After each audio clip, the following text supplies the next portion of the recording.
gelap. Bagiku, dunia hanyalah gradasi hitam yang tak berujung. Sudah 5 tahun lamanya matahari. Wajah istriku, bahkan bayanganku sendiri, lenyap ditelan kegelapan total ini. Kecelakaan di jalan tol Cipularang itu merenggut bukan hanya mobil sport kesayanganku, tetapi juga saraf optik yang menghubungkan otakku dengan realitas visual. Namun malam ini, di sebuah ruangan yang berbau antiseptik murah, bercampur apek dinding lembab, aku membeli harapan. Atau mungkin, aku sedang membeli kutukan. Tanda tangan di sini, Pak Arya. Tepat di atas garis timbul yang saya tunjuk.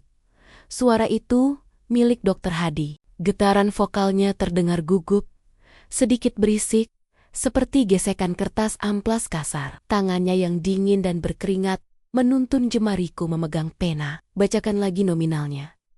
Perintahku datar. Aku tidak butuh simpati. Aku butuh kepastian. Hadi berdeham, mencoba membersihkan tenggorokan yang mungkin tercekat oleh keserakahan. 5 miliar rupiah, tunai, sudah ditransfer ke rekening luar negeri yang disepakati 30 menit lalu. 5 miliar rupiah, jumlah yang cukup untuk membeli sebuah pulau kecil atau membiayai hidup 10 generasi keluarga miskin. Namun, bagiku, pewaris tunggal imperium bisnis properti yang cacat, uang hanyalah angka abstrak di layar bank yang tak bisa kulihat. Aku rela menukar seluruh tumpukan kertas berharga itu demi sepasang bola mata yang berfungsi.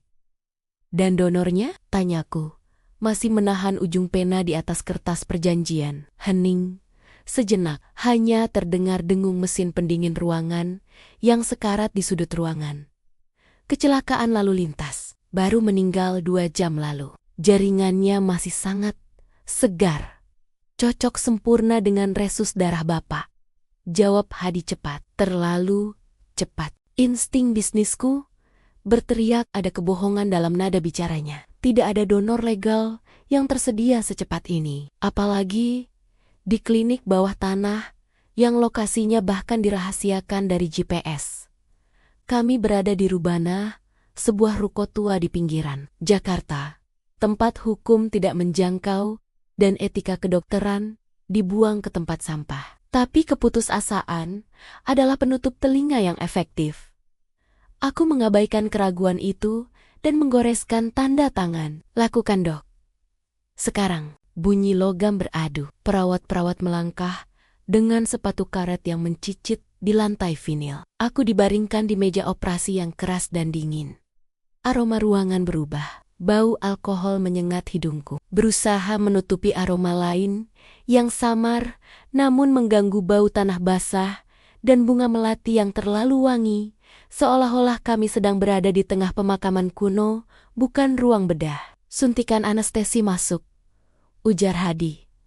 Jarum dingin menembus kulit lengan. Cairan bius merambat naik, mematikan rasa, membuat tubuhku melayang seringan kapas. Kesadaranku mulai kabur, terombang-ambing antara mimpi dan kenyataan. Namun, pendengaranku justru menajam sebelum akhirnya padam. Saat pisau bedah pertama kali menyentuh kelopak mataku, aku mendengar sesuatu yang ganjil. Bukan suara monitor detak jantung, bukan pula instruksi medis, gemerincing, suara gelang kaki emas yang beradu. Sangat dekat, tepat di samping telingaku. Lalu, sebuah bisikan halus dalam bahasa yang tak pernah kudengar, bahasa yang terdengar purba, mendesis seperti ular, namun merdu seperti nyanyian sinden. Mulih, meripatku, mulih. Tubuhku ingin meronta, tapi kelumpuhan akibat obat bius telah mengunci otot-otot. Hadi terdengar panik di kejauhan. Suaranya seperti bergema dari dalam terowongan. Sarafnya bergerak sendiri. Pegang klemnya, jangan sampai lepas. Itu hal terakhir yang kuingat sebelum kegelapan yang biasanya sunyi berubah menjadi mimpi buruk yang riuh. Dalam ketidaksadaran itu, aku tidak melihat hitam. Aku melihat kilatan warna ungu yang menyakitkan. Seolah-olah otakku sedang dipaksa menelan spektrum cahaya yang tidak ada dalam pelajaran fisika manapun. Rasa sakit itu datang seperti palu godam yang menghantam tempurung kepala dari dalam. Aku mengerang, mencoba mengangkat tangan untuk menyentuh wajah. Tetapi pergelangan tanganku terikat. ke sisi ranjang. Bau obat-obatan dan bubur rumah sakit menyerbu indera penciuman. Aku sadar, operasi telah selesai. Jangan bergerak dulu, Pak Arya. Jahitannya masih basah. Suara perawat wanita terdengar dari sebelah kiri. Aku berkedip di balik perban tebal yang membebat seluruh bagian atas wajahku. Harusnya gelap. Harusnya aku tidak melihat apa-apa selain hitam pekat seperti 5 tahun terakhir. Tapi ada yang salah.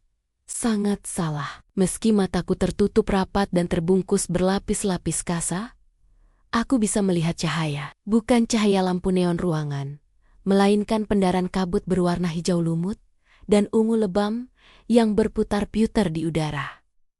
Kenapa lampunya terang sekali? Serahku. Tenggorokan terasa kering seperti padang pasir. Dan kenapa perban ini tipis sekali? Aku bilang, aku mau perban kualitas terbaik. Dokter Hadi melangkah mendekat. Aku tahu itu dia. Bukan dari suaranya, tapi karena aku bisa melihat bentuk tubuhnya menembus kain kasa yang menutup mataku. Bukan bentuk tubuh biasa. Aku melihat siluet merah yang berdenyut jantungnya yang memompa cepat. Aliran darah di pembuluh vena lehernya. Dan tulang-tulang jari tangannya yang berwarna putih kapur saat dia memeriksa infusku. Aku melihat anatomi tubuhnya sejelas melihat gambar ronsen yang hidup dan bergerak. Perbannya sudah sangat tebal, Pak. 6 lapis kasa steril ditambah pelindung mata plastik. Bapak tidak mungkin bisa melihat cahaya, bantah Hadi. Nadanya terdengar defensif. Jangan bohong, bentakku. Rasa pusing menghantam kepala saat aku mencoba memfokuskan pandangan. Aku bisa melihat tulang di tanganmu, Dok. Kau pakai cincin emas di jari manis. Ada retakan kecil di tulangnya. Kau menderita radang sendi. Hening. Ketegangan di ruangan itu begitu padat hingga bisa diiris dengan pisau. Aku mendengar napas Hadi tercekat. Dia mundur selangkah, menjauh dari ranjangku. Bagaimana Bapak bisa tahu soal radang sendi saya? Itu tidak mungkin terlihat. Jantungku berpacu kencang. Monitor di samping ranjang berbunyi, bip bip bip semakin cepat. Apa yang terjadi padaku? Apakah obat bius ini membuatku berhalusinasi? Atau apakah mata yang dipasang di kepalaku ini memiliki cacat produksi? Buka, perintahku. Napasku memburu. Buka perban sialan ini sekarang. Aku mau lihat cermin. Tapi Pak, prosedur standar mengharuskan penutup mata tetap terpasang selama 3 hari untuk adaptasi kornea. Aku bilang buka, teriakanku menggema di ruang pemulihan yang sempit itu. Aku yang bayar 5 miliar rupiah. Lakukan apa kataku? Atau ku hancurkan tempat praktik menjijikan ini? Dengan tangan gemetar, Hadi mulai menggunting lapisan perban itu. Suara krek-krek gunting terdengar memekakan telinga. Setiap lapisan kasa yang terlepas membuat pendaran cahaya aneh di sekelilingku semakin tajam, semakin menyilaukan, semakin nyata. Lapisan terakhir jatuh. Aku membuka mata. Dunia menyerbu masuk. Tapi bukan dunia yang dulu kuingat. Dinding ruangan tidak lagi berwarna putih polos, melainkan berdenyut, seolah bernapas. Di sudut langit-langit, ada gumpalan asap hitam pekat yang merayap seperti laba-laba raksasa, mengawasi kami. Seorang perawat menjerit tertahan dan menutup mulutnya. Hadi terpaku. Wajahnya pucat pasi, seputih mayat. Kengerian murni terpancar dari mata dokter itu saat dia menatap wajahku. Mana cermin? Tuntutku. Perawat itu dengan ragu menyodorkan cermin tangan kecil. Tanganku gemetar saat meraih gagangnya. Perlahan, aku mengangkat benda itu ke depan wajah. Pantulan di cermin itu membuat darahku membeku. Wajah itu masih wajahku rahang tegas, hidung mancung, kulit sawo matang. Tetapi matanya, itu bukan mata manusia. Tidak ada bagian putih atau sklera. Seluruh bola mataku berwarna hitam legam, pekat seperti sumur, tanpa dasar yang menyerap segala cahaya. Di tengah kegelapan absolut itu, iris mataku menyala redup, dengan warna keemasan yang berputar perlahan, seperti galaksi kecil yang terperangkap dalam kaca. Pupilnya bukan bulat, melainkan pipi vertikal seperti mata reptil atau mata kucing hutan. Itu adalah mata predator. Dokter, bisikku. Suaraku bergetar ngeri, menatap pantulan monster di cermin. Mata siapa yang kau pasang di kepalaku? Sebelum Hadi sempat menjawab, aku melihat sesuatu di belakang bahunya. Di pantulan cermin, berdiri sosok tinggi besar yang tidak ada di ruangan itu secara fisik. Sosok itu mengenakan pakaian perang zaman kerajaan kuno, dengan wajah yang hancur dan dua lubang mata yang kosong berdarah. Sosok itu menatapku, atau lebih tepatnya, menatap matanya yang kini bersarang di wajahku. Mulut sosok itu menyeringai, memperlihatkan jiji-jiji runcing yang hitam. Ketemu. Suara itu tidak terdengar di telinga, melainkan meledak langsung di dalam kepalaku. Kaca cermin di tanganku retak 1000 tanpa sebab. Pecahan kaca cermin itu berserakan di lantai, memantulkan ribuan potongan wajahku yang tampak asing. Dokter Hadi buru-buru menyuntikkan obat penenang dosis tinggi ke lenganku, mengklaim bahwa aku mengalami serangan panik pasca operasi. Dia tidak melihat sosok Panglima hancur yang berdiri di belakangnya. Dia tidak mendengar bisikan itu. Baginya, aku hanyalah pasien kaya yang gila. 1 jam kemudian, Sarah datang menjemput. Istriku yang cantik itu menangis histeris saat melihat perban di wajahku telah lepas, menampakkan sepasang mata yang, syukurlah, perlahan memudar dari hitam pekat menjadi coklat gelap warna yang nyaris normal, meski tatapannya tetap terasa liar dan asing. Aku mengenakan kacamata hitam tebal untuk menutupi sisa keganjilan itu. Kita pulang sayang, kau aman sekarang, bisik Sarah, menuntunku keluar dari ruko terkutuk itu, menuju mobil Alphard kami yang menunggu di lobi. Namun, definisi aman telah runtuh total bagiku. Begitu kami melangkah keluar dari pintu klinik menuju jalan raya Jakarta yang macet, aku menyadari bahwa kebutaan mungkin adalah anugerah yang telah kusia-siakan. Dunia ini rusak. Di kursi penumpang, aku menatap keluar jendela. Matahari sore bersinar terik, tetapi mataku menangkap lapisan realitas lain yang menumpuk di atas aspal panas itu. Jakarta yang kulihat bukan hanya hutan beton. Kota ini adalah nekropolis raksasa. Aku melihat seorang pengendara motor menyalip mobil kami. Di punggung pria itu bertengger sesosok makhluk kerdil berkulit hijau lumut dengan tangan panjang yang memeluk leher si pengendara erat-erat, seolah sedang menghisap tenaga hidupnya. Pengendara itu tampak lelah dan memijat tengkuknya, tidak sadar ada beban gaib seberat dosa yang sedang ia gendong. Di perempatan lampu merah, sebuah truk kontainer melaju pelan. Tapi di mataku, truk itu menembus tubuh seekor kuda raksasa berkepala 3 yang sedang berdiri tenang di tengah jalan. Kendaraan-kendaraan manusia melewati kaki-kaki kuda iblis itu, seperti hantu menembus kabut. Tidak ada tabrakan. 2 dimensi ini berbagi ruang yang sama, namun tidak saling menyentuh. Kecuali aku.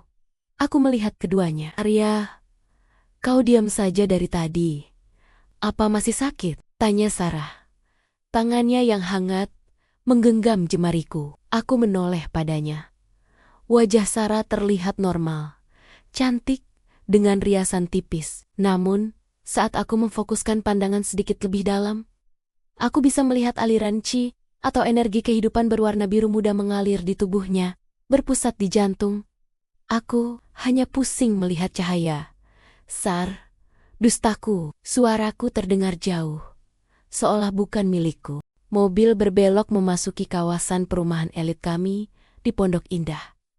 Rumah-rumah gedongan dengan pilar raksasa berjajar rapi. Dulu, aku membayangkan tempat ini sebagai simbol kesuksesan dan ketenangan. Sekarang, tempat ini terlihat seperti sarang penyamun. Hampir di setiap atap rumah tetangga, aku melihat mereka. Makhluk-makhluk setinggi 2 meter dengan sayap kelelawar yang robek, bertengger seperti gargoyle hidup, menatap ke bawah dengan mata merah menyala. Mereka tidak melakukan apa-apa, hanya mengawasi, mengamati manusia-manusia kaya yang merasa berkuasa, padahal hanyalah ternak yang tidak sadar kandangnya sedang dijaga. Mobil berhenti di depan rumahku. Pagar otomatis terbuka. Jantungku mencelos saat kami masuk ke ruang tamu. Rumah yang kudesain dengan gaya minimalis modern itu terasa sesak. Di sudut ruangan, tepat di samping lemari hias kristal, duduk sesosok wanita tua berambut putih panjang yang menutupi seluruh tubuhnya. Dia sedang menjilati dinding. Lidah wanita itu panjang, hitam, dan berlendir, menyapu cat tembok putih bersih milikku, meninggalkan jejak lendir yang berpendar dalam spektrum warna ultraviolet yang hanya bisa dilihat oleh mata baruku. Sarah berjalan melewatinya begitu saja. Bahkan, tas Hermes Nia sempat menembus bahu wanita tua itu. Wanita tua itu berhenti menjilat. Dia menoleh perlahan ke arahku. Matanya yang putih susu bertemu dengan mataku. Dia menyeringai. Gigi-giginya runcing seperti gergaji. Aku menahan napas, memalingkan wajah, dan buru-buru naik ke lantai 2. Kakiku gemetar hebat menaiki tangga. Aku tahu satu aturan pasti dari cerita nenek moyang. Jangan tatap mereka. Jika kau melihat mereka, mereka bisa menyentuhmu. Tapi bagaimana aku bisa tidak melihat jika seluruh duniaku kini penuh dengan mereka? Malam tiba membawa teror jenis baru. Jam dinding digital menunjukkan pukul 11:30 malam. Sarah sudah terlelap di sampingku. Napasnya teratur dan tenang. Dia memeluk guling, tidak menyadari bahwa suaminya sedang berbaring kaku seperti mayat, terjebak dalam mimpi buruk yang nyata. Aku lelah. Otakku menjerit, meminta istirahat setelah seharian dibombardir oleh ribuan informasi visual yang tidak masuk akal. Aku ingin tidur. Aku ingin mematikan saklar di kepalaku barang sejenak. Masalahnya, aku tidak bisa. Aku memejamkan mata. Secara biologis, kelopak mataku tertutup rapat.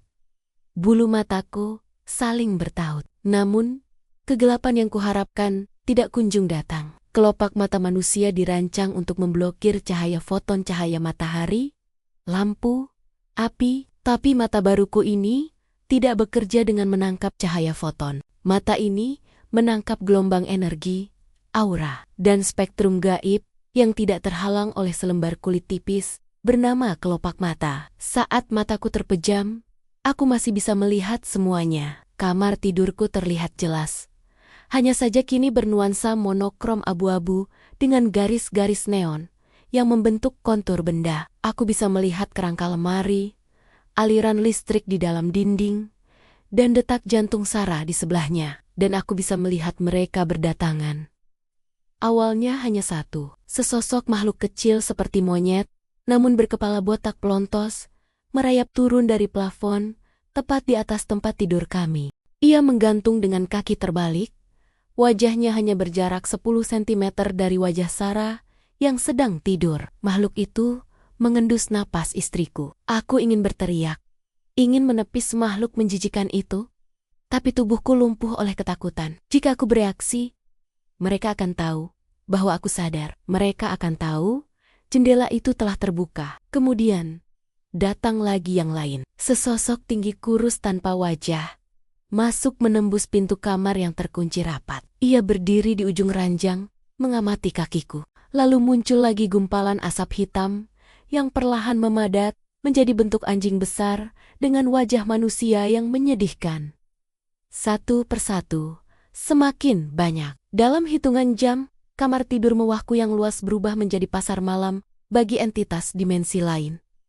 Mereka mengerumuni tempat tidur kami. Ada yang duduk bersila di lantai, ada yang melayang di udara, ada yang merayap di dinding.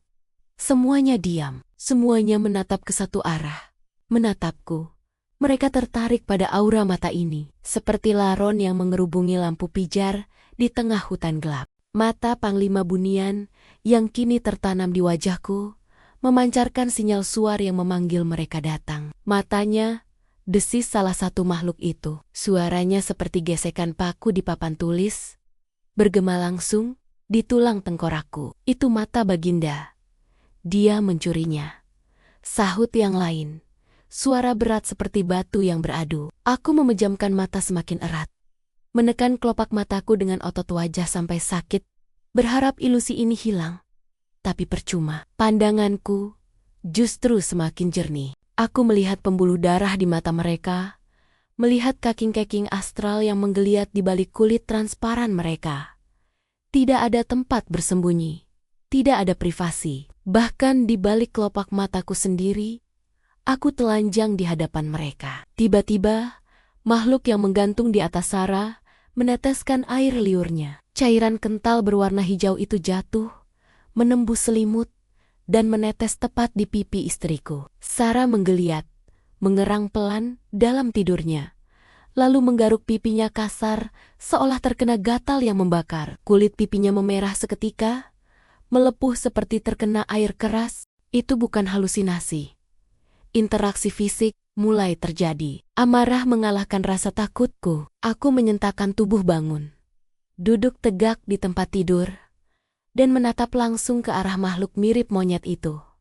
"Pergi!" bentakku. Seketika, keheningan pecah.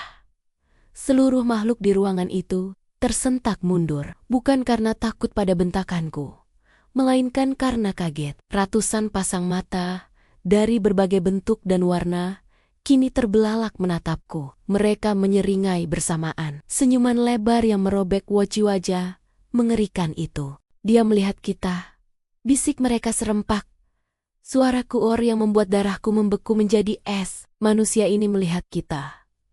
Malam itu, aku sadar, aku tidak akan pernah tidur nyenyak lagi seumur hidupku. Matahari pagi di Jakarta biasanya membawa harapan, kemacetan, dan polusi yang akrab. Namun bagiku, terbitnya fajar adalah dimulainya siksaan visual babak baru. Sinar ultraviolet yang membanjiri kota membuat lapisan dimensi hype ini semakin benderang. Seolah-olah seseorang telah menaikkan kontras warna pada televisi tua hingga maksimal. Sarah bersikeras membawaku keluar rumah. Pipi kirinya diperban, menutupi luka bakar misterius yang muncul semalam, luka yang dokter kulit sebut sebagai reaksi alergi akut. Padahal aku tahu itu adalah jejak air liur makhluk astral yang menetes dari langit-langit kamar. Aku tidak tega mengatakan kebenaran padanya. Mengatakan bahwa rumah kami adalah sarang penyamun tak kasat mata hanya akan membuat istriku berpikir suaminya sudah gila permanen. "Kita butuh udara segar, Mas. Makan siang di Senayan ya, tempat langganan kita," bujuk Sarah. Aku menurut, mengenakan kacamata hitam dengan lensa tergelap yang bisa dibeli uang. Itu sedikit membantu meredam intensitas cahaya, tetapi tidak menghilangkan bentuk-bentuk mengerikan yang kini menjadi populasi mayoritas di ibu kota. Restoran Prancis itu terletak di lantai 20, sebuah gedung pencakar langit. Dulu, aku menyukai tempat ini karena pemandangannya yang elegan. Sekarang, tempat ini tak ubahnya rumah jagal. Saat pelayan menuangkan wine ke gelas kami, aku harus menahan mual setengah mati. Di mataku, cairan yang keluar dari botol itu bukanlah anggur merah vintage, melainkan darah kental yang menggumpal. Dan pelayan itu, oh Tuhan, di bahunya bertengger sesosok bayi merah tanpa kulit yang sedang mengunyah telinga si pelayan dengan santai. Pelayan itu tetap tersenyum ramah, tidak menyadari ada parasit yang sedang memakan aura kehidupannya perlahan-lahan.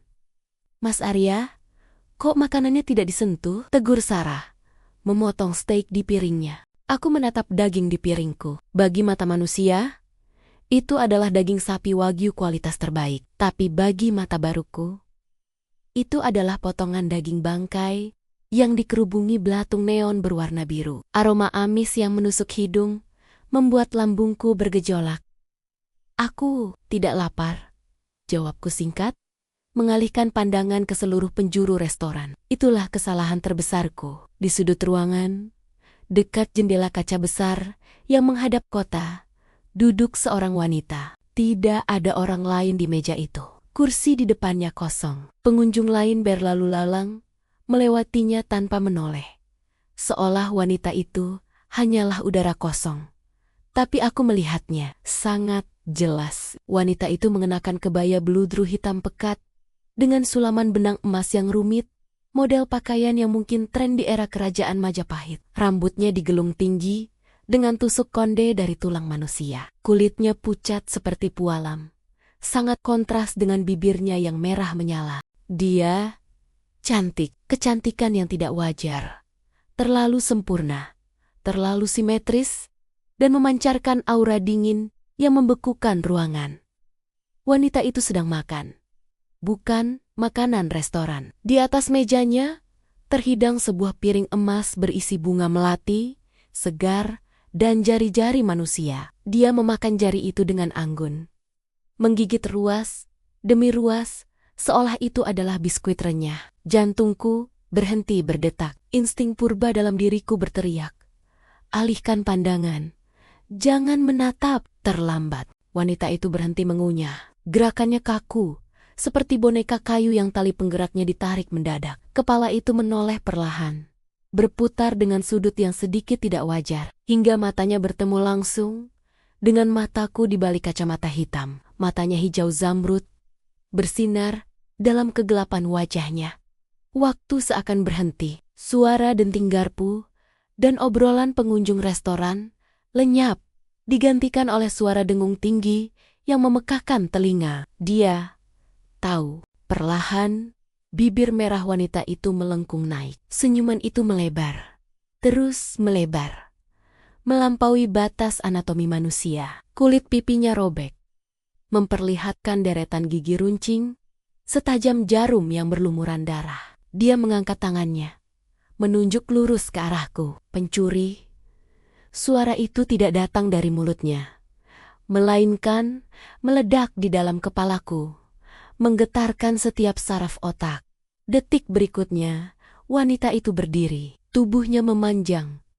Kakinya tidak menapak lantai, melainkan melayang 10 sentimeter di atas karpet. Dia tidak berjalan, melainkan meluncur ke arah meja kami.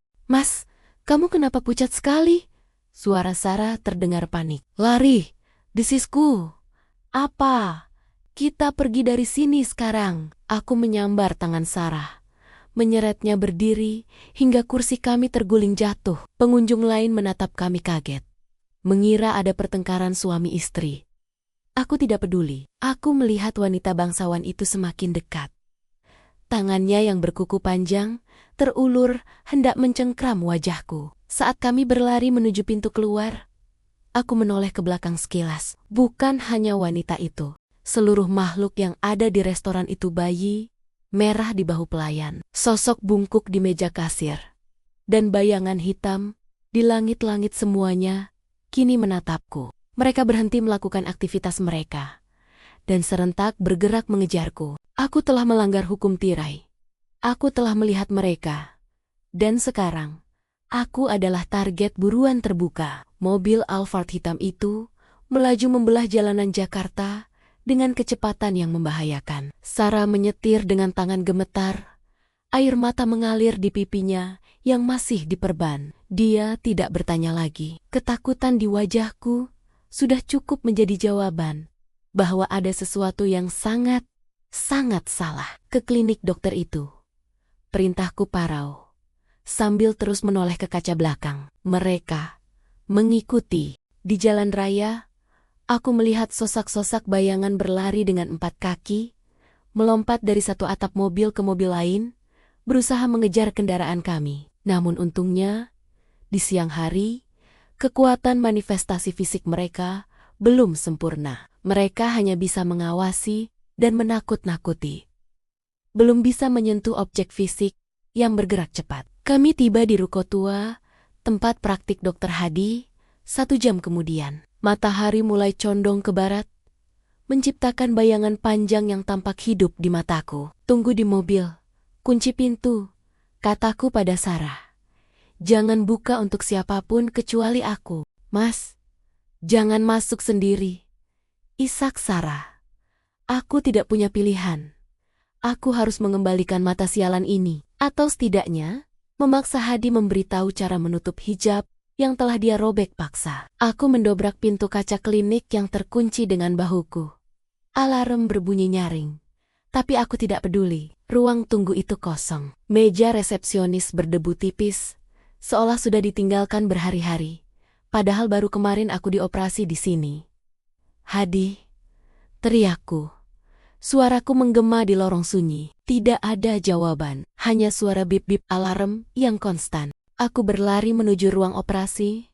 Di Rubanah, pintu besinya terbuka setengah. Bau di ruangan itu bukan lagi antiseptik, melainkan bau anyir darah yang sudah mengering. Ruangan itu berantakan. Peralatan medis berserakan di lantai. Monitor-monitor pecah. Brankar tempat aku berbaring kemarin kini terbalik. Sepertinya Hadi melarikan diri dengan tergesa-gesa. Aku menggobrak-gebrik lemari arsip di sudut ruangan. Kertas-kertas berhamburan, kwitansi ilegal, catatan pembelian organ dari pasar gelap, foto-foto donor mayat. Tanganku gemetar memilah tumpukan sampah birokrasi kriminal itu. Lalu, aku menemukannya. Sebuah buku catatan tebal bersampul kulit hitam. Bukan buku medis biasa. Sampulnya terasa hangat dan sedikit berdenyut saat disentuh. Aku membuka halaman terakhir yang ditandai dengan noda darah kering. Tulisan tangan Hadi di sana tampak cakar ayam, ditulis dengan tekanan pena yang kuat, seolah dia sedang ketakutan saat menulisnya. Log operasi 104, pasien Arya W, sumber donor, subjek non-manusia kode, Pangeran X, asal hutan larangan sektor 9, didapat dari penadah dukun lintas dimensi. Metode perolehan, pencurian mayat Poskahu Kemen, mati di alam sebelah. Catatan penting, mata ini belum mati. Sel-selnya beregenerasi tanpa suplai darah manusia. Penadah memperingatkan bahwa pemilik mata ini adalah panglima perang yang dihukum congkel mata karena pemberontakan, tetapi jiwanya masih terikat pada organnya. Status transaksi selesai. Segera tinggalkan lokasi. Mereka sudah mencium baunya. Buku itu jatuh dari tanganku. Duniaku runtuh untuk kedua kalinya. Mata ini bukan milik manusia korban kecelakaan. Mata ini milik iblis. Milik seorang panglima perang dari dimensi lain yang dihukum mati. Dan aku dengan sombongnya telah memasang potongan tubuh terkutuk itu ke dalam kepalaku sendiri. Tiba-tiba, suhu ruangan turun drastis. Napasku mengeluarkan uap putih. Lampu operasi di atas kepalaku berkedip-kedip, lalu mati total. Kegelapan menyelimuti ruangan bawah tanah itu. Tapi bagiku, tidak ada yang namanya gelap lagi. Dalam keremangan itu, aku melihat dinding ruang operasi mulai meleleh. Semen dan cat tembok itu melunak, menetes seperti lilin cair, lalu berubah bentuk menjadi daging yang berdenyut. Lantai vinil di bawah kakiku berubah menjadi genangan lumpur hitam yang berbau belerang. Dari dinding daging itu muncul wajah-wajah. Ratusan wajah yang terperangkap dalam tembok berteriak tanpa suara. Dan di tengah ruangan, tepat di tempat Brankar operasi tadi berada, berdiri seseorang. Bukan Dr. Hadi. Sosok itu tingginya hampir 3 meter, tubuhnya kekar, dibalut zirah perang berwarna emas kusam yang retak-retak. Di tangannya tergenggam sebuah tombak berujung mata api biru. Tapi yang paling mengerikan adalah wajahnya. Wajah itu tampan, agung, namun memiliki 2 lubang hitam kosong yang menganga di tempat seharusnya matanya berada. Darah hitam terus mengalir dari lubang mata itu, menetes membasahi lantai. Sosok itu memutar lehernya, menatap lurus ke arahku dengan lubang matanya yang kosong. Sebuah suara berat, berwibawa, dan penuh amarah purba menggema dari segala arah. Bukan lewat telinga, tapi langsung menghantam jiwaku. Kembalikan. Sosok itu melangkah maju. Satu langkah besar yang membuat tanah berguncang. Kembalikan penglihatanku. Manusia. Aku mundur, menabrak meja instrumen. Pisau bedah jatuh berkeleter di lantai. Rasa sakit yang luar biasa tiba-tiba meledak di kedua bola mataku. Rasanya seperti ada tangan tak terlihat yang sedang berusaha mencungkil keluar mataku dari dalam tengkorak mata ini. Mata ini ingin kembali ke tuannya. Aku menjerit, mencengkram wajahku, merasakan uret-urit di sekitar pelipisku bergerak liar seperti cacing kepanasan. Mata Panglima Bunian itu sedang mencoba melepaskan diri dari wajahku. Dan dia tidak peduli jika harus menghancurkan kepalaku untuk bisa keluar. Rasa sakit itu bukan sekadar nyeri saraf, melainkan sebuah perebutan kepemilikan. Di ruang bawah tanah klinik yang lembab itu, aku merangkak mundur. Kedua tanganku mencengkeram wajah, berusaha menahan bola mata yang terasa ingin melompat keluar dari rongganya. Cairan hangat dan kental merembes dari sela-sela jariku. Bukan darah merah, melainkan cairan keemasan yang berbau seperti tembaga terbakar. Sosok Panglima tanpa mata itu meraung. Suaranya menggetarkan pondasi bangunan, merontokkan debu dari langit-langit. Namun, tubuh raksasanya tampak berkedip-kedip, tidak stabil, seperti sinyal televisi yang buruk. Dia belum bisa sepenuhnya mewujud di dunia fisik ini. "Mas Arya," teriakan Sarah, memecah konsentrasiku. Istriku berdiri di ambang pintu rubanah. Wajahnya pucat pasi, melihat suaminya berlumuran cairan emas aneh di lantai. Sementara di matanya, aku hanya berteriak pada ruangan kosong. Sarah tidak bisa melihat raksasa itu. "Jangan masuk!" hardikku. Memaksakan diri berdiri, meski lutut gemetar hebat. Aku menyambar lengan Sarah, menyeretnya kembali ke mobil. "Kami harus pergi. Jarak adalah satu-satunya pertahanan sementara." Raksasa itu terikat pada lokasi ritual di klinik ini. Setidaknya untuk saat ini, di dalam mobil yang melaju kencang membelah kemacetan sore Jakarta, transformasi itu dimulai. Kaca spion tengah memantulkan wajahku. Urat-urat halus di sekitar pelipis dan kelopak mata yang tadinya berwarna biru samar, kini berubah warna. Mereka menghitam, lalu perlahan memancarkan pendaran cahaya kuning redup. Garis-garis itu menjalar cepat, merambat naik ke dahi, dan turun ke pipi seperti akar pohon beringin yang mencari tanah. "Mas, wajahmu." Sarah menutup mulutnya dengan tangan gemetar saat menoleh padaku. "Kulitmu, kenapa bersisik?" Aku meraba pipi. Kasar, teksturnya bukan lagi kulit manusia yang lembut, melainkan keras dan dingin, seperti kulit ular atau batang pohon tua. "Jangan sentuh aku, Sar." Fokus menyetir, perintahku, menahan erangan. Rasa lapar tiba-tiba menyerang, bukan lapar biasa. Perutku melilit hebat, menuntut diisi. Namun saat melihat botol air mineral dan roti yang ada di dashboard, rasa mual justru naik ke kerongkongan. Makanan manusia terlihat menjijikkan. Roti itu tampak seperti gumpalan tanah liat, dan air mineral itu berbau kaporit busuk. Lalu, aroma itu datang. Saat mobil berhenti di lampu merah, seorang pedagang asongan lewat, membawa rangkaian bunga melati dan kantil untuk pengharum mobil. Wangi bunga itu menusuk hidungku, memicu air liur menetes deras. Di mataku, bunga-bunga putih itu bersinar terang, memancarkan energi murni yang lezat. Tanpa sadar, tanganku memukul kaca jendela. "Beli itu?" "Apa?" Sarah bingung. "Bunga itu? Beli sekarang." Sarah, ketakutan melihat perubahanku yang makin tak terkendali, buru-buru menurunkan kaca dan membeli 2 untai melati. Begitu bunga itu berpindah ke tanganku, aku tidak menggantungnya di spion. Aku memakannya. Aku melahap kilopak putih itu dengan rakus. Rasanya manis, gurih, dan memabukkan. Jauh lebih nikmat dari steak termahal yang pernah kucicipi. Setiap kunyahan meredakan rasa sakit di kepalaku. Energi dari bunga itu mengalir ke mataku, memberi makan parasit yang kini bersarang di sana. Sarah menatapku dengan horor murni. Air mata mengalir diam di pipinya, melihat suaminya mengunyah bunga seperti binatang buas yang kelaparan. Aku sadar, aku sedang kehilangan kemanusiaanku.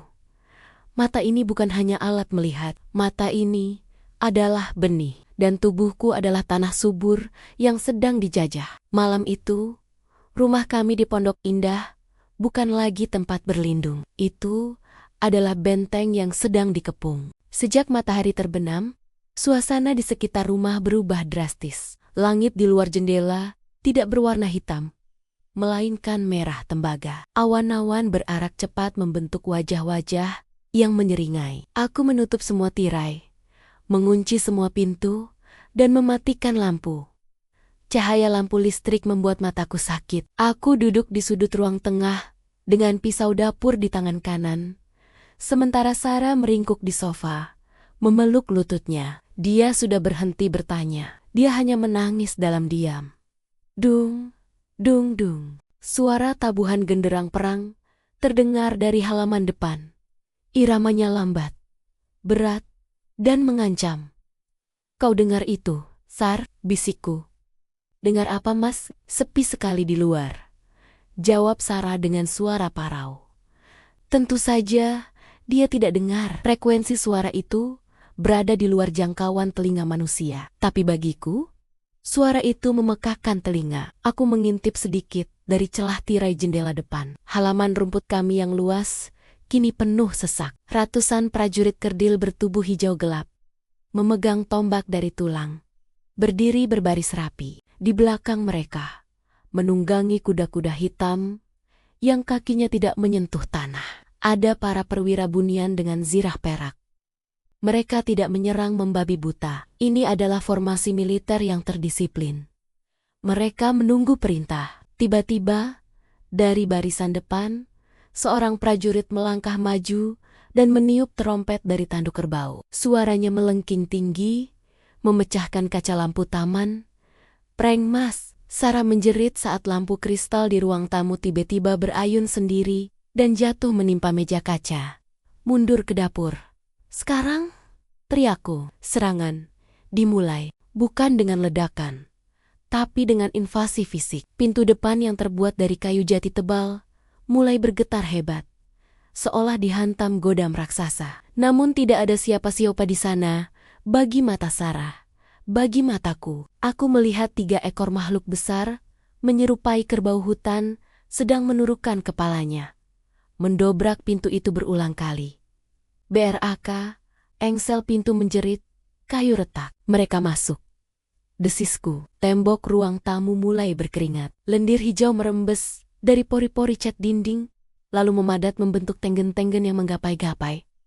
Awas, aku melompat, mendorong tubuh Sarah hingga terguling ke lantai keramik. Sedetik kemudian, sebatang tombak gaib melesat menembus tempat Sarah berdiri tadi, menancap di dinding seberang. Tombak itu tidak terlihat oleh mata biasa, tapi dampaknya nyata. Plester dinding hancur berhamburan, meninggalkan lubang menganga sedalam 10 cm. Sarah menjerit histeris melihat lubang yang muncul tiba-tiba itu.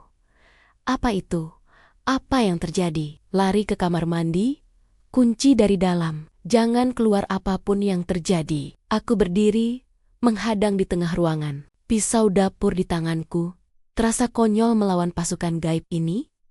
Tapi mata kiriku berkedut panas. Tiba-tiba, pandanganku berubah mode. Aku bisa melihat titik-titik lemah di tubuh makhluk-makhluk itu.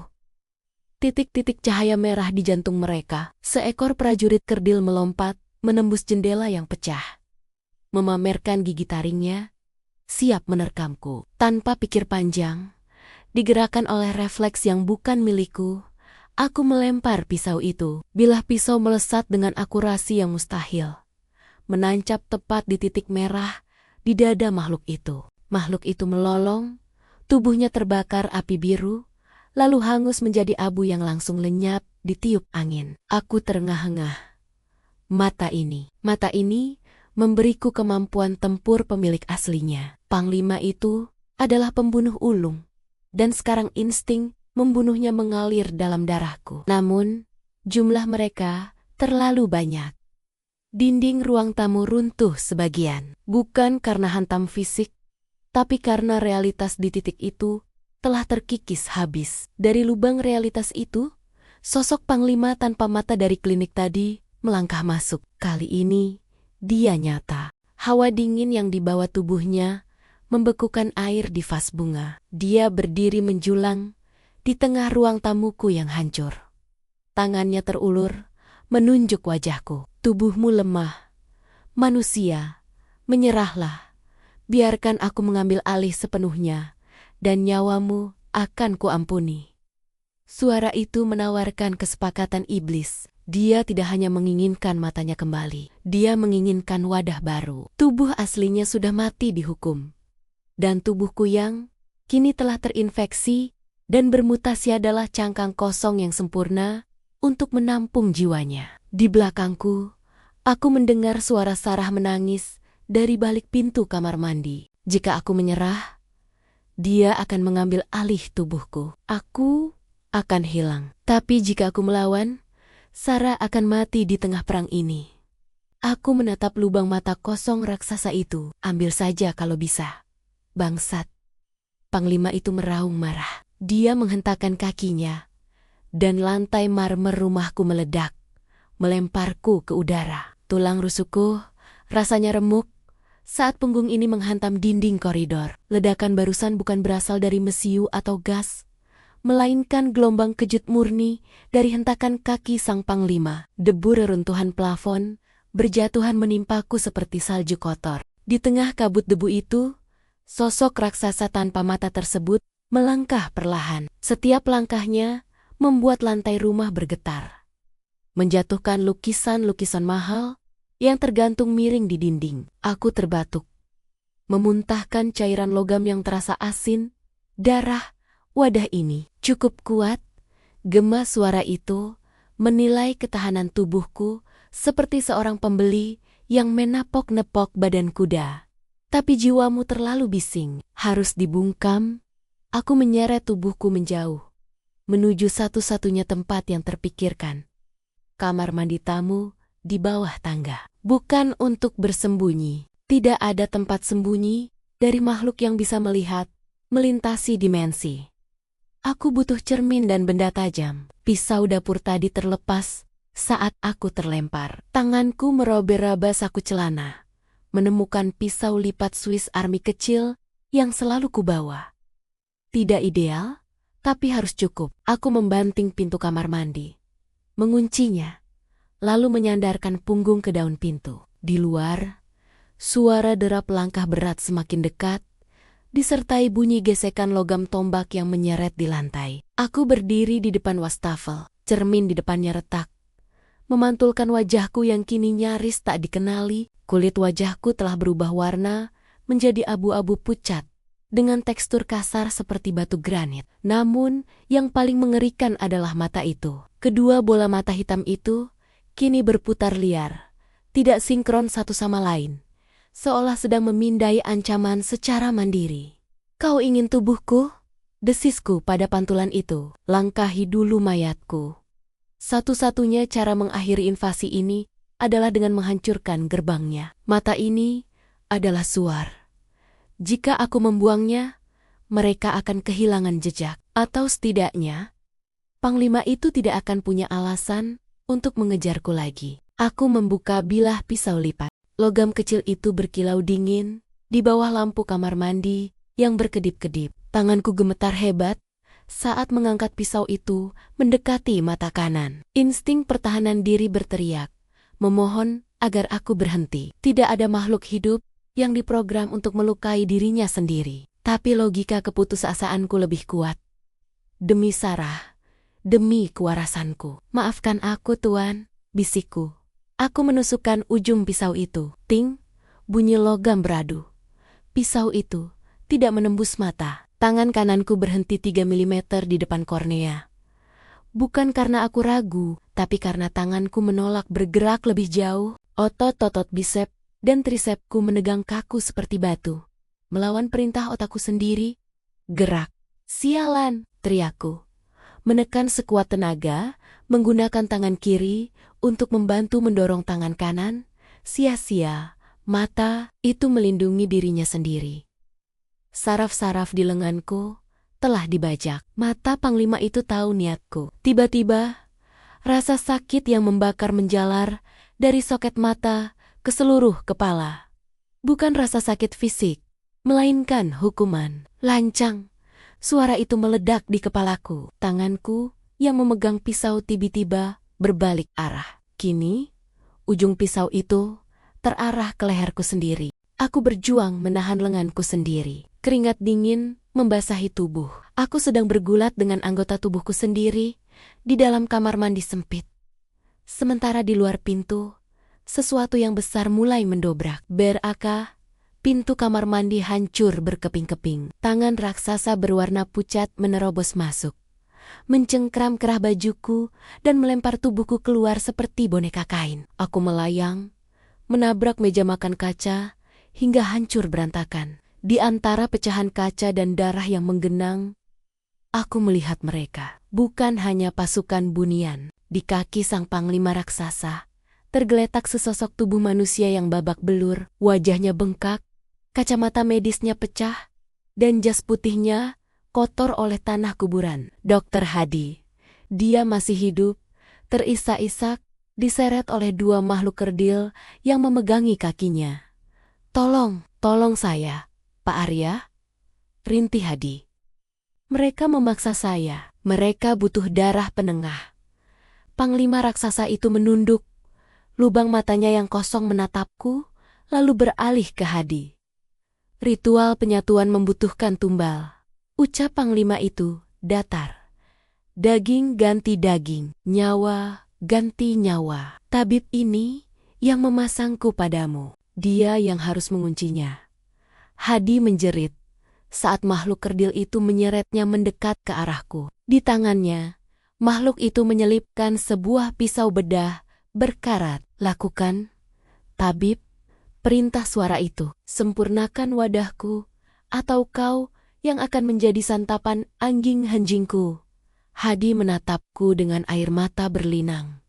Tangannya gemetar memegang pisau bedah. Dia tidak punya pilihan. Aku melihat keputusasaan murni di matanya. Dia merangkak ke arahku, mengangkat pisau itu tinggi-tinggi, bukan untuk menolongku, tapi untuk membelah dadaku, menyelesaikan ritual pengambil alihan tubuh yang tertunda. Dunia melambat. Aku terbaring di atas pecahan kaca meja makan.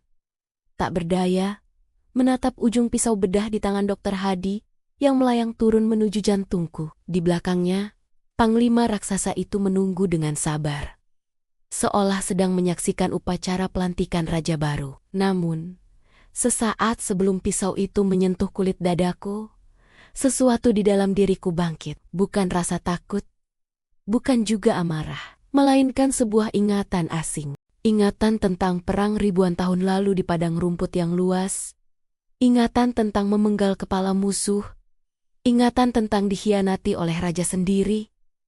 Itu ingatan sang panglima. Mata itu tidak lagi sekadar menempel. Saraf-sarafnya telah mencapai batang otakku, menyatu secara permanen. Dan dalam momen kritis antara hidup dan mati itu, sebuah kesepakatan tak terucap terjalin. Aku menerima kekuatannya. Dia menerima tubuhku. Refleksku bergerak lebih cepat dari kedipan mata. Tangan kananku melesat, menangkap pergelangan tangan Dokter Hadi di udara. Cengkeramanku begitu kuat, hingga terdengar bunyi tulang retak yang renyah. Hadi menjerit. Pisau bedah terlepas dari genggamannya. Aku bangkit perlahan. Rasanya aneh. Tubuhku terasa ringan, namun bertenaga 10 kali lipat. Rasa sakit akibat lemparan tadi lenyap seketika. Aku menatap Hadi. Tapi kali ini, aku tidak melihatnya sebagai dokter yang menipuku. Aku melihatnya sebagai noktah kotor yang harus dibersihkan. Sebuah hama. Kau yang memulai ini, dokter? Suaraku keluar. Namun nadanya berbeda. Lebih berat. Lebih berwibawa. Dua suara yang bertumpuk menjadi satu suara Arya sang manusia dan suara Panglima sang iblis. Aku memungut pisau bedah yang jatuh itu. Jangan, Pak Arya. Saya punya keluarga. Hadi memohon. Merangkak mundur. Di belakangnya, pasukan bunian menahan napas. Panglima raksasa itu perlahan memudar. Tubuh fisiknya hancur menjadi debu cahaya dan tersedot masuk ke dalam tubuhku. Dia tidak pergi. Dia masuk. Dia mengisi ruang-ruang kosong dalam jiwaku. Kini, akulah panglima itu. Hukum rimba tidak mengenal belas kasihan pada pengkhianat. Ucapku dingin. Aku tidak membunuhnya dengan pisau itu. Itu terlalu manusiawi. Aku hanya menatapnya. membuka tirai sepenuhnya. Aku memproyeksikan teror murni dari dimensi bunian langsung ke dalam otak Hadi melalui tatapan mataku. Hadi mematung, matanya terbelalak lebar. Pembuluh darah di bagian putih, matanya pecah satu persatu hingga memerah total. Mulutnya menganga dalam teriakan tanpa suara. Dia melihat neraka. Dia melihat kebenaran alam semesta yang tidak sanggup diproses oleh otak manusia biasa. Tubuh dokter itu kejang hebat, lalu ambruk. Jantungnya meledak karena ketakutan yang melampaui batas biologis. Hening, mayat Hadi tergeletak kaku di antara puing-puing ruang tamuku. Perlahan, suasana berubah. Hawa panas dan mencekam yang tadi memenuhi ruangan, kini berganti menjadi sejuk dan tenang. Bau anyir darah berganti menjadi aroma bunga sedap malam yang harum semerbak. Ratusan prajurit bunian yang memenuhi rumahku, dari yang bergantungan di lampu gantung hingga yang berdiri di atas sofa serentak, menurunkan senjata mereka. Satu persatu, mereka berlutut. Makhluk-makhluk mengerikan itu menundukkan kepala dalam-dalam ke arahku. Tidak ada lagi seringai mengejek, tidak ada lagi tatapan lapar. Yang ada hanya kepatuhan mutlak. Daulat tuanku. Bisik mereka serempak, suara itu menggetarkan lantai marmer. Aku berdiri tegak di tengah ruang tamu. Napasku teratur. Aku menoleh ke arah pintu kamar mandi yang hancur. Sarah berdiri di sana, gemetar, memegang gagang pel yang patah sebagai senjata. Matanya menatap mayat Hadi, lalu beralih padaku. Wajahnya penuh ketakutan. Dia tidak melihat pasukan yang sedang bersujud. Dia hanya melihat suaminya yang baru saja membunuh orang dengan tatapan mata. Mas Arya, panggilnya lirih. Kamu siapa? Aku berjalan mendekatinya. Ajaibnya, sisik-sisik di kulitku perlahan memudar, kembali menjadi kulit manusia biasa. Warna mataku yang hitam legam perlahan kembali menjadi coklat tua. Meski jika dilihat dari dekat, ada cincin emas yang berputar abadi di pupilnya. Aku masih suamimu, Sarah. Jawabku lembut. Aku mengulurkan tangan. Sarah tersentak mundur sedikit, tapi kemudian membiarkan aku menyentuh pipinya. Tanganku hangat, normal. Tapi dokter itu dan monster-monster yang kamu teriakan tadi, aku tersenyum tipis. Mereka sudah pergi, atau lebih tepatnya, mereka sudah tahu tempatnya. Aku menoleh ke samping. Di sana, di samping lemari hias, sesosok jenderal bunian berbaju zirah emas masih berlutut, menunggu perintah. Aku mengedipkan mata kode rahasia untuk si jenderal tak kasat mata itu. Bereskan mayat ini. Si jenderal mengangguk. Dia dan dua anak buahnya menyeret mayat Dr. Hadi menembus tembok, membawanya ke dimensi mereka untuk dibuang entah kemana. Bagi Sarah, mayat itu akan terlihat hilang misterius. Atau mungkin kami akan merekayasa cerita bahwa dia lari ketakutan. Itu urusan nanti. Kita aman sekarang, kataku, memeluk istriku. Sarah menangis di dadaku, lega karena mimpi buruk itu berakhir. Tapi bagiku, ini baru permulaan. Sambil memeluk Sarah, aku menatap keluar jendela yang pecah. Pemandanganku kini terbelah sempurna, tapi harmonis. Mata kiriku melihat Jakarta yang macet, polusi, dan gedung beton. Mata kananku melihat hutan purba bercahaya neon, istana-istana melayang, dan naga yang terbang melintasi awan. Aku adalah jembatan antara dua dunia. Aku adalah warga negara dari realitas ganda. Seorang konglomerat properti di siang hari, dan panglima perang dimensi gaib di malam hari. Dan sejujurnya, pemandangan dari sini sangat indah.